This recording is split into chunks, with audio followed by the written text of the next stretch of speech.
I'm ready. Okay, so we will do in-cab and air brake test. So when you're done with your pre-trip inspection and the light check, examiner is gonna come sit with you. We'll say, okay, start your in-cab and air brake. So you start here. Sir, I'm gonna start my in-cab and air brake test. First of all, safe start my truck. So key on. My ABS light and def light on and off. Check my brakes. Truck in neutral. Push clutch and start. Okay. Sir, I'll start my in-cab here. My windshield is soft rubber, no crack, no damage, no illegal sticker, no scratches, always clean, no rubber missing, no leak. Windshield wiper washers, no broke, no damage, no blade missing, no nut bolt missing, secure properly, working good. Both side mirrors with stands, no break, no damage, no illegal sticker, no scratch, always clean. Adjust to the driver, stand properly secured, nut bolt tight. Then I come inside here, my left indicator, no brake, no damage, working good, sir. Right indicator, no brake, no damage, working good. Four-way flashes, no brake, no damage, working good. My wiper washer, okay, no brake, no damage, they're working good. My headlights, low beam and high beam, no brake, no damage, working good. City horn, pump, no brake, no damage, working good. You have to blow it. Highway horn, you have to blow it, no brake, no damage, no leak. Working good. In the highway horn, you have to say no leak because that runs on the air, right? Okay. After these things, I'll go with my fan controls, my fan. Check your air. It's blowing air, sir. No broke, no damage, working good. My AC, if there's AC in the truck, so you have to turn to the AC. So it's blowing cold air, no break, no damage. The switch is working good. Turn the heat on. It's blowing hot air, sir. So my heat is good. Go back, and my defroster, this is the defroster sign. Check if it's blowing air. Okay. So it's blowing air, it's not broken, no damage, they're working good. Then you can put on AC on, whatever you want to. Okay.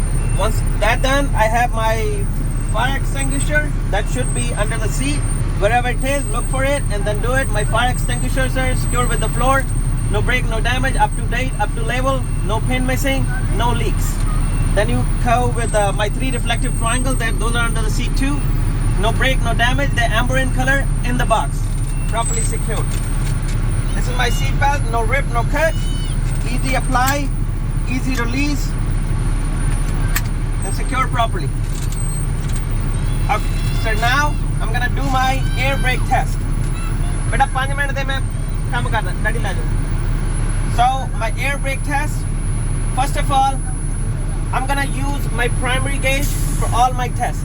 I'm gonna use my primary gauge for all my tests here, sir. So what I'm gonna do is, if I have a manual truck, I don't have to go chock the wheels. Okay, but if I'm testing in an automatic, I have to apply my brakes and go chock the wheels. But as we are testing in the manual, we can shift the truck in the gear, and that will work as a brake. Okay, but even if you want to make it sure, you can go chock the wheels. So what we have to do is neutral, apply brakes. I will go chock the wheels, come back again. Okay, release the brakes. Both brakes has to be released here at this point, right? So we have chocked the wheel, so we don't have to push my brake or anything. Okay, so once you chock the wheel, come back, release the brakes. So now I'm gonna do my governor cut out test. My governor should cut out no more than 140 psi. So as I have chocked my wheels, my truck is in neutral, my brakes are released. Okay, so I'm building my pressure up now. I can use my accelerator, gas, but make sure your RPMs are between 10 and 15. No more than 15. It can be less than 10, no problem, but no more than 15. Okay, I think, okay, still going on, needles are rising. I have always have to use the primary gauge. That's why I told at the start of the test that I'm gonna use my primary gauge. You have to mention which gauge you are using. You can use either of them, but primary is the one you're gonna use, okay?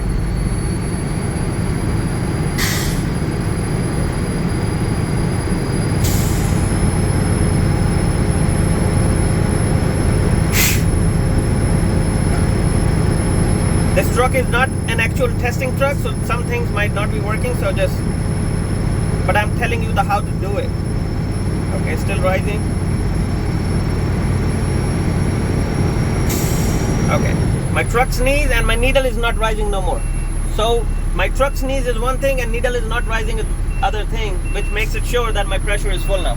So sir, my governor cut out at Supposing this one is 110, but normally the testing truck will cut out at 125 psi. Okay? So whatever the reading is, you're gonna tell them, okay, my governor cut out at 125, 120, whatever the reading is, okay? It should not be more than 140. So my governor cutout, suppose I say 125 psi, so my governor cutout test is good, okay? At this point, sir, now shift my truck in low gear, engine off, key on, engine off, key on.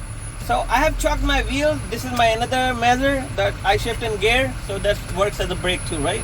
So that's okay. So whenever you do brake test in the manual truck, you have to shift that truck in the low gear, all right? So brakes are released here. This is here. My governor cutout test is done. My pressure is full.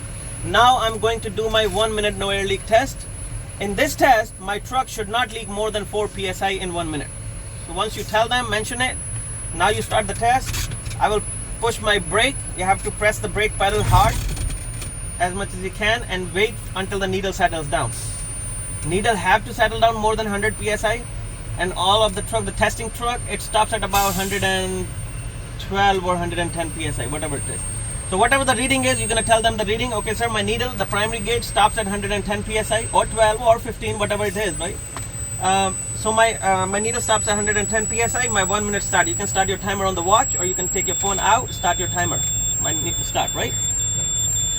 So I'm just waiting for 1 minute to be over now. So suppose my 1 minute is over. Sir, my 1 minute is over. Tell them if you lose any psi. If you not, tell them, okay, my reading is same. So suppose it did not leak any point, right? So my needles are still at the same. It's my pressure is still at 110 psi. So I did not lose any pressure. That's not no more than 4 psi, right? So my 1 minute air leak test is good. Suppose if I lost 2 psi, so I will say, okay, sir, my needle came to 108 psi, so I lost 2 psi in 1 minute. That's no more than 4 psi, right? That's less than 4 psi. So my test is still good. If it leaks more than 4 psi, your test goes bad. Once your test goes bad, give it a second try. Say something may be wrong with the truck. I want to try it again. So make sure it's not your fault. It's the truck fault. If it is your fault, you can correct it. If it's truck fault, you can tell them, okay, there's something wrong with the truck. What do you want me to do? So they could postpone or whatever, but they won't fail you for it because it's not your fault, okay? Once you try, there's no leak more than 4 psi, you're done with it. Give her like 1 or 2 seconds, 3 seconds, so she or he could watch, and then let go of the brake. My test is good, right? Once you say my test is good, you can let go of the brake. This other test, the next test will be, I will do my low air alarm test. My low air alarm should come no less than 55 psi. And then you have to pump the brake. See, in this truck now, this is beeping, right? But this is secondary gauge. As I said, we are looking for the primary gauge for all my tests. So this gauge does not matter, okay? All I have to matter is the primary gauge, okay?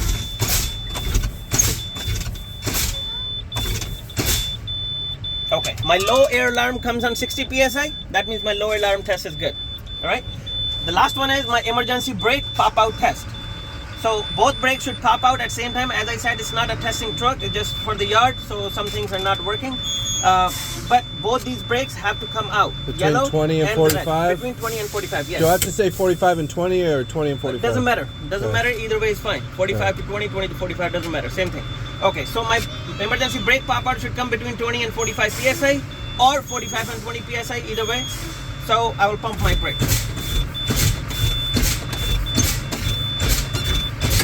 Okay, my pop out came out.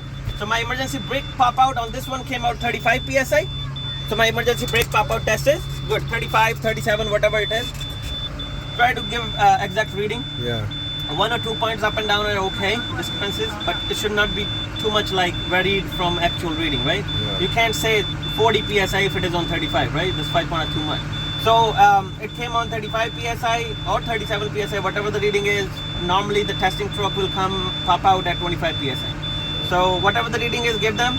My emergency brake pop out at this reading, and my emergency brake pop outs are good. Make sure both of them are out. If suppose there's some mechanical problem, one comes out, the other one does not, keep pumping the brake until the other one comes out. But make sure both of the brakes have to come out between 20 and 45. If it is coming below that, either one of the brake is coming after 20 psi, that means your test is not good. So you tell them, okay, something went wrong with the truck again, I want to do it again.